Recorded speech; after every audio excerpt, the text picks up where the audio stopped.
dari kelompok 3 yang terdiri dari Helen Sadawiyah dan rekan-rekan Saya Anugrah Indra Fatazuri. Mas Muhammad Fatur. Martina Nawangwulan, Cindy Amelia, yang akan menjelaskan mengenai perspektif penumpang terhadap keefektifan komunikasi di industri penerbangan komersil. Tujuan dari penelitian ini adalah menjelajahi peran bahasa Indonesia dalam industri penerbangan, fokus pada keselamatan, kepuasan pelanggan, dan konektivitas nasional. Metodenya adalah observasi partisipatif, wawancara, dan analisis dokumen. Temuan utamanya adalah hasil yang kami temukan yaitu dengan keefektifan penggunaan bahasa Indonesia. Sangat membantu penumpang untuk memahami instruksi yang diberikan oleh pramugari mengenai prosedur keselamatan selama penerbangan berlangsung, dan penumpang pun merasa lebih nyaman dan merasa dihargai selama penerbangan. Dua temuan utama, yaitu temuan pertama, keselamatan penerbangan. Penggunaan bahasa Indonesia yang efektif mengurangi risiko kesalahpahaman.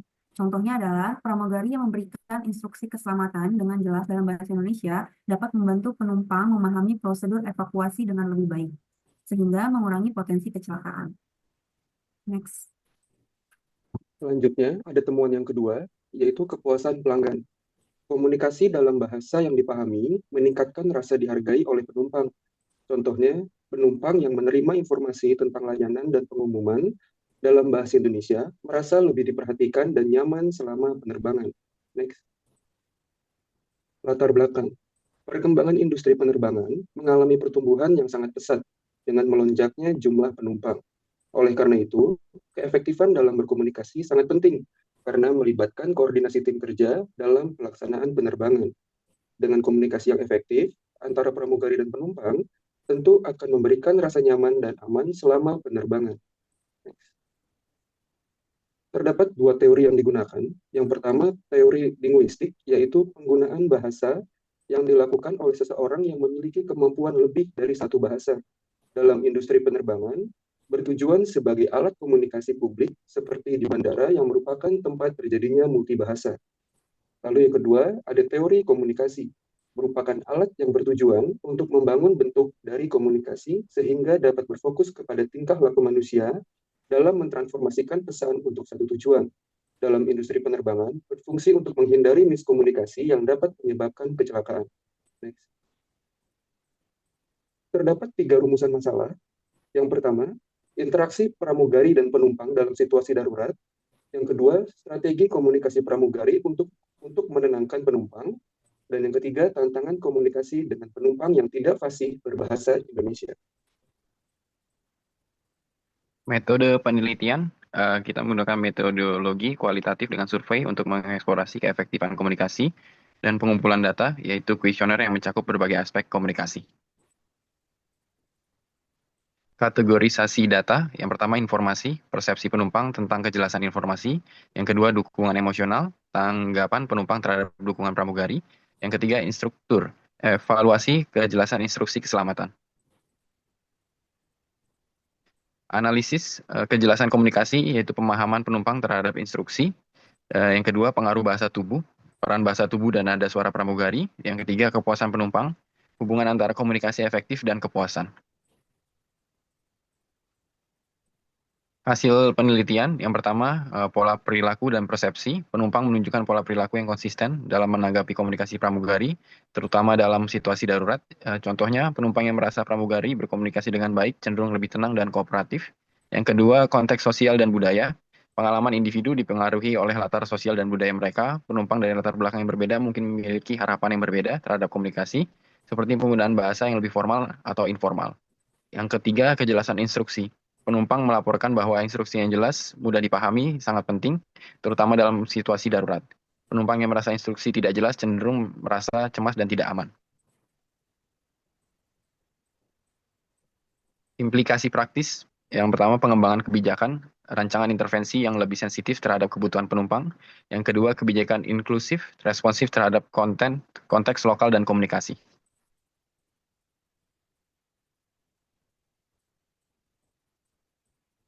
keterbatasan penelitian. Keterbatasannya yaitu jumlah partisipasi dan generalisasi hasil. Rekomendasinya melibatkan lebih banyak partisipan dari berbagai latar belakang. Kesimpulan dari presentasi ini, pentingnya komunikasi.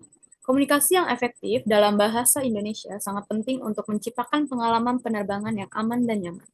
Penumpang yang merasa dihargai dan dipahami cenderung lebih tenang dan puas selama penerbangan.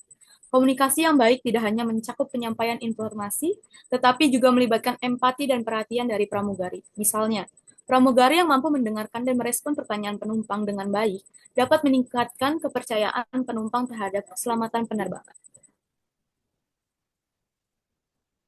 Saran dari presentasi ini, materi komunikasi yang jelas adalah maskapai harus memastikan bahwa semua materi komunikasi termasuk pengumuman dan informasi layanan disampaikan dalam bahasa Indonesia yang sederhana dan mudah dipahami. Saran interaksi langsung yaitu saat berinteraksi dengan penumpang, pramugari disarankan untuk menggunakan bahasa yang ramah dan bersahabat, menggunakan kalimat pendek dan jelas saat memberikan instruksi, serta menghindari jargon teknis yang mungkin tidak dipahami oleh penumpang. Pramugari juga harus memperhatikan bahasa tubuh dan nada suara mereka, karena ini dapat mempengaruhi bagaimana pesan diterima oleh penumpang. Contoh, saat memberikan instruksi keselamatan, pramugari dapat menggunakan gerakan tangan untuk menunjukkan tindakan yang harus dilakukan sehingga penumpang dapat lebih mudah memahami. Penelitian lanjutan. Konsep penelitian. Studi melakukan tentang dampak penggunaan bahasa Indonesia dalam konteks interaksi multibahasa di penerbangan internasional. Penelitian ini dapat melibatkan analisis bagaimana pramugari beradaptasi dengan penumpang dari berbagai latar belakang bahasa dan budaya, serta bagaimana hal ini mempengaruhi kepuasan dan keselamatan penumpang. Menggunakan survei dan wawancara untuk mengumpulkan data dari penumpang internasional mengenai pengalaman mereka dengan komunikasi dalam penerbangan. Meneliti efektivitas pelatihan bahasa bagi pramugari dalam meningkatkan komunikasi dengan penumpang yang tidak fasih berbahasa Indonesia. Terima kasih atas perhatian dan waktu yang telah diberikan kepada kami. Kami berharap presentasi ini dapat memberikan wawasan dan pemahaman yang lebih baik mengenai perspektif penumpang terhadap keefektifan komunikasi di industri penerbangan komersil. Kami telah membahas pentingnya komunikasi yang efektif antara maskapai dan penumpang, dan juga menyoroti tantangan yang dihadapi dalam menyampaikan informasi yang jelas dan tepat waktu. Kami berharap informasi yang kami sampaikan dapat memberi wawasan baru dan mendorong diskusi lebih lanjut tentang bagaimana kita semua dapat berkontribusi untuk meningkatkan komunikasi dalam industri penerbangan. Kami juga sangat menghargai setiap pertanyaan, saran, atau masukan yang mungkin kamu miliki. Diskusi yang konstruktif adalah kunci untuk pengembangan bersama. Sekali lagi, sekian presentasi dari Grup 3. Terima kasih atas kesempatan yang diberikan. Kami berharap dapat terus berkolaborasi dan berbagi ide di masa depan.